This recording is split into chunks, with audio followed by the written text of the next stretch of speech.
하나님 아버지, 우리가 하나님께로 돌아가는 것, 우리가 하나님과 연합하는 것, 우리가 하나님을 알고 우리 자신을 알고 그래서 오직 십자가로 성령으로 하나님 아버지 우리가 임마누엘 완전한 연합 속에 들어가는 것, 하나님 아버지 이거보다 더 하나님을 기쁘시게 할 것이 어디 있으며 이거보다 더 세상을 이길 능력이 무엇입니까? 하나님 아버지, 우리 자신이 바로 내가 하나님 아버지 그 역사를 이루어내고 그 영광의 주인공이 되는 은혜를 오늘 우리에게 허락하여 주옵소서. 대한민국 한국교회 복음 통일 하나님 주님의 재림을 준비하는 하나님의 군대, 하나님 그 영광의 역사가 우리 안에 실질적으로 이루어지게 도와주시고, 하나님 아버지여 우리가 그 축복, 하나님의 그 간절한 소원, 하나님 아버지 그 성취에 하나님 아버지여 한 사람이 될 수 있도록 도와주옵소서. 예수님의 이름으로 기도합니다. 아멘. 네, 하나님 말씀 보겠습니다. 시편 37편입니다. 시편 37편 25절에서 26절까지 말씀입니다.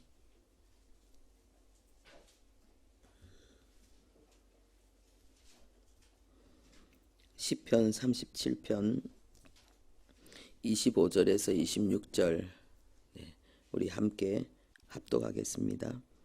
내가 어려서부터 늙기까지 의인이 버림을 당하거나 그의 자손이 걸식함을 보지 못하였도다. 그는 종일토록 은혜를 베풀고 꾸어주니 그의 자손이 복을 받는도다. 아멘. 하나님의 자녀의 복이 무엇이겠습니까? 막연하게 사는 것이 아니라 어떤 요행을 바라는 것이 아니라 정확하게 살 수 있다는 거죠.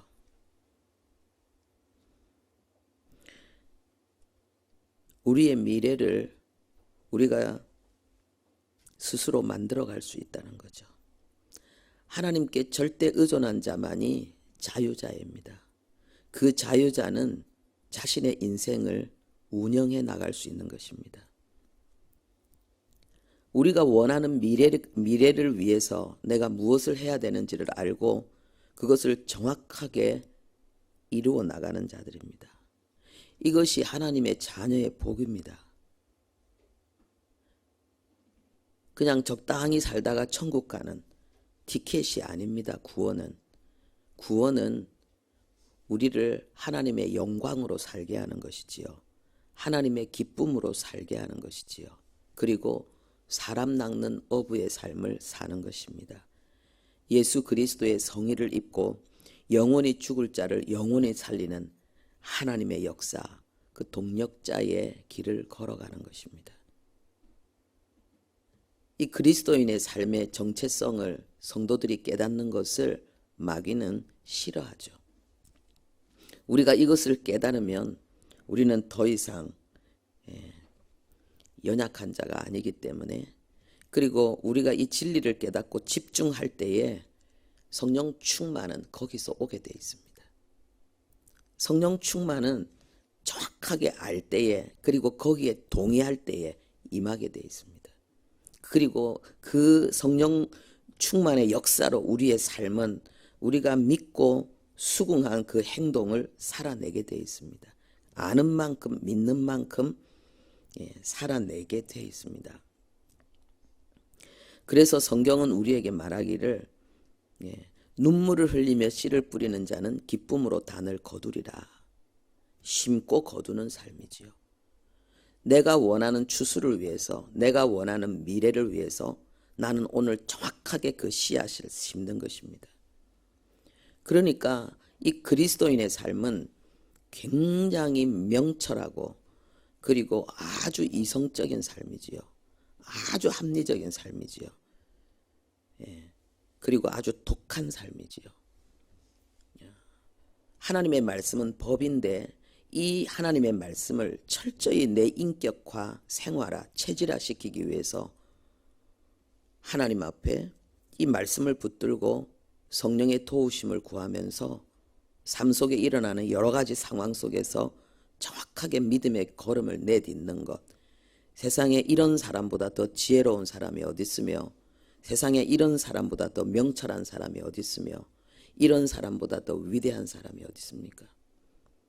그래서 이 땅에 진정한 그리스도인, 예수님을 닮아가는, 주님 가신 길을 따라가는 그 인생, 그 주님의 제자의 길을 걸어가는 사람보다 더 위대한 인생이 없습니다. 우리가 그 길을 걸어가면은 우리 자신이 그걸 압니다. 왜냐하면은 성령께서 우리 안에서 그걸 증거하시기 때문에. 너 잘한다, 잘한다, 잘한다. 와, 너 너무 잘한다, 잘한다, 잘한다. 우리 하나님은, 하나님의 임재는 무거움입니다. 하나님의 임재는 아주 거룩함과 그 위엄은 우리에게 굉장한 무거움입니다. 우리는 하나님의 거룩한 임재 앞에 서 있을 수가 없습니다. 그런데 우리가 서서 자녀가 되어서 하나님을 아빠라고 부르면서 이렇게 누가 이야기하던데 팔랑팔랑 이렇게 지내는 것은 우리 안에 복음이 있기 때문에, 우리가 하나님의 의이기 때문이고, 우리가 하나님의 영광 안에 있기 때문에. 이 굉장한 거죠. 굉장한 거죠. 오늘 하나님께서 우리에게 약속하신 말씀이 있습니다. 의인은 그 자손에게까지도 하나님께서 복을 주는 역사가 있다고 말씀하십니다. 그런데 중요한 것은 여기 의인에 대해서 하나님께서 어려서부터 늙기까지 그 의인은 버림을 당하지 않을 뿐만 아니라 그 자식도 걸식을 당하지 않는다, 이렇게 말씀하시고 그 자손에게 하나님의 복이 있을 것이라고 말씀하고 있습니다. 그런데 여기서 말씀하시는 이 의인은 어떤 의인입니까? 우리가 일반적으로 생각할 때에 이 의인이라는 것은 구원받은 자, 예수님을 믿는 자, 하나님의 자녀, 그죠? 은혜 받은 자, 우리는 이것을 의인이라고 생각합니다. 그런데 지금 이 성경에서는 한 가지 더 이야기하고 있습니다. 이 의인은 뭐냐? 종일토록 은혜를 베풀고 꾸어주는 자가 의인이다. 하나님이 이렇게 말씀하고 있습니다. 여기서 우리가 깨달아야 될 것은 구원받은 성도의 삶이 무엇인가를 지금 알아야 되는 것입니다. 진정 하나님 앞에 은혜 받은 자, 죄사함 받은 자, 그래서 죄인이 아니라 의인이 된 자의 삶이 무엇인지를 우리가 알아야 되겠습니다. 그것은 뭐냐? 종일토록, 이것은 하루 종일 은혜를 베풀고 꾸어주는 자, 이 사람이 의인이라는 것입니다. 이것은 바로 하나님께서 의인의 삶을 우리에게 가르쳐주고 있는 것입니다. 성경에 보면은 주는 자가 복이 있다 그랬습니다. 은혜를 베풀고 구워준다. 우리의 삶 속에 하나님께서 우리를 온 평생을 하나님이 지키시고 우리의 자녀를 복되게 하기 위해서, 우리 자신과 우리의 자녀들을 복되게 하기 위해서 하나님이 주시는 기회들이 있습니다. 그것은 우리가 은혜를 베풀어야 될 그런 순간들입니다. 다른 말로 하면은 누군가에게 도움을 주는 것입니다. 물질적인 도움, 사랑과 친절, 이해와 용서, 봉사와 섬김, 이 모든 것들을 다 포함하고 있습니다. 때로는 우리는 그럽니다. 내가 언제까지 이래야 돼? 이거는 정말 아닌 것 같은데, 그러면서 우리는 이 기회를 놓치게 되는 경우가 있습니다. 하나님께서 우리에게 말씀하셨습니다. 70번씩 7번이라도 용서하라. 그리고 구하는 자에게 거절하지 말라.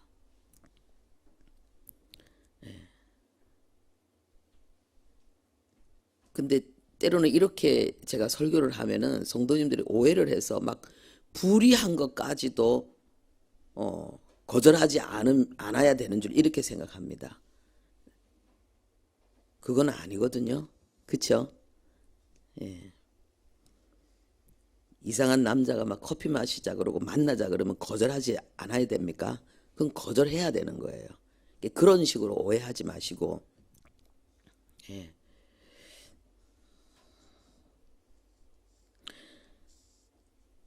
고린도후서 5장 21절에 보면은 하나님이 죄를 알지 못하신 이를 우리를 대신하여 죄를 삼으신 것은 우리로 하여금 그 안에서 하나님의 의가 되게 하려 하심이라 그랬습니다. 예수님을 뭐라고 말씀하시느냐? 죄를 알지 못하시니다 그랬습니다. 여러분, 예수님이 죄를 알지 못했다는 이 말을 우리가 어떻게 이해해야 될까요? 예수님이 정말 죄를 모른다는 걸까요? 죄가 뭔지도 모르는 순진무구함이라는 걸 이야기하는 걸까요? 그렇지 않죠. 하나님이 심판자인데 선과 악을 분별하시는 분이고 죄를 심판하시는 하나님이 어떻게 죄를 모르겠습니까? 그러면은 예수님이 죄를 알지 못하신 분이라고 말씀하시는 이 내용이 무엇이겠습니까? 죄를 경험상으로 지은 적이 없다는 것입니다. 죄를 한 번도 지은 적이 없다는 것입니다. 죄는 두 가지입니다. 하지 말라는 것을 하는 것과 그리고 해야 되는 것을 하지 않는 것입니다. 이 두 가지가 다 죄입니다. 많은 분들이 하지 말아야 될 것을 하는 이 죄에 대해서 좀 민감하지요. 그런데 해야 될 것을 하지 않는 죄에 대해서는 덜 민감합니다. 예를 들어서 하나님이 항상 기뻐하라. 그럼 기뻐하지 않는 것이 죄죠. 범사에 감사하라. 불평 원망하는 것이 죄죠. 사랑하라. 뜨겁게 사랑하라. 미워하고 언짢아하고 못마땅하게 여기는 것이 죄죠. 여러분, 어떤 게 더 강할까요? 하지 말라 하는 것을 하는 게 더 강할까요? 하라는 것을 하지 말라는 게 더 강할까요? 다른 말로 하면은 선의 힘이 더 강할까요? 악의 힘이 더 강할까요? 여러분, 선의 힘이 더 강합니다. 그러니까는 하라는 것을 하지 않는 이 죄를 끝내면은, 그래서 하라 하는 것을 하게 되면은 하지 말라 하는 것을 안 하는 힘이 거기서 온다는 거예요. 기도해라. 하나님의 말씀을 주야로 묵상해라. 용서해라. 사랑하라. 하나님께서 우리에게 맡기신 일에 충성하라. 우리가 하나님이 우리에게 요구하시는 하라고 하는 이 일을 우리가 최선을 다해서 행하면은 하지 말라고 하는 이 일은 나도 모르게 사라지게 돼 있어요.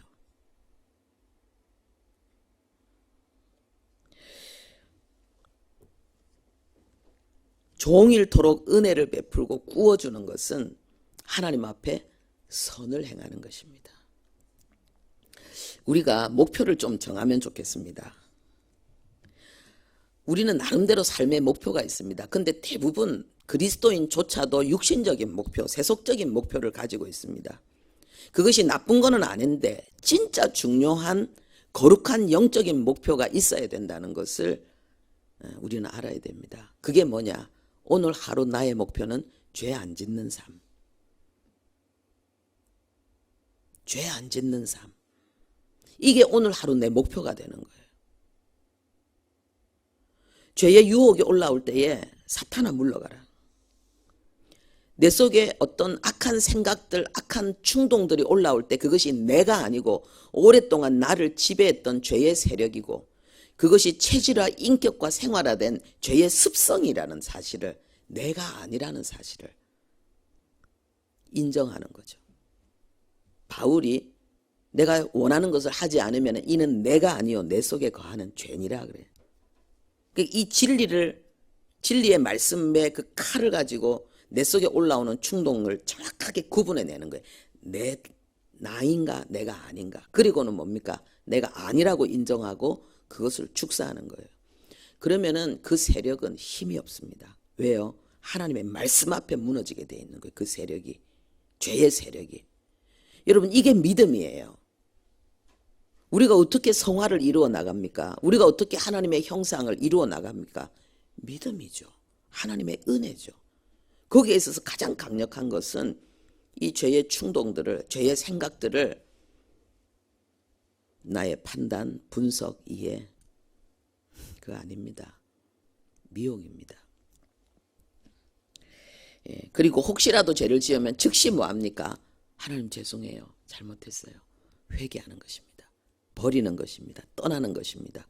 회개하면 그 죄는 사라지는 거예요. 할렐루야. 그리고 죄의 유혹이 올라올 때 반대로 행동하는 것입니다. 오늘 하루 목표, 죄 안 짓는 삶. 또 하나는 무엇이겠습니까? 하나님이 주신 선한 기회들을 이루어내는 거죠. 이해하고 용서하고 사랑하고 축복하고 봉사하고 섬기고 나누고 오늘 하루 죄 안 짓는 삶, 하나님이 하라고 하신 것을 철저히 행하고 하나님이 하지 말라고 하는 것을 철저히 행하지 않는 거룩한 삶, 이것을 목표로 해서 우리가 살아가야 됩니다. 매일 이것이 우리의 첫 번째 목표가 되어야 됩니다. 그럴 때에 하나님은 최고의 보험이 되어주는 거예요. 우리에게. 하나님이 어려서부터 늙기까지 하나님이 우리를 버리지 않고 보호하시고 지켜주겠다고 말씀하셨고 우리 자녀에게까지도 하나님이 보험이 되어주겠다는 거예요. 복이 되어주겠다. 자식을 위해서 가장 최고의 그 부모가 해야 될 일이 뭐냐? 의인의 삶을 살아내는 것입니다. 기도하겠습니다. 하나님 아버지, 온종일 은혜를 베풀고 아버지 꾸어주는 그 삶이 의인의 삶이라고 말씀하십니다. 그런 자는 어려서부터 늙기까지 하나님의 품 안에 살게 될 것이며 그 자식에게도 복이 있을 것이라고 말씀하십니다. 하나님 아버지, 우리 예수님이 걸어가신 길을 따라가며 사람 낚는 어부가 되어야 될 우리의 삶입니다. 주님이 가신 길은 죄 짓지 않는 길이었습니다. 하나님, 그것은 진정한 의인의 길이었습니다.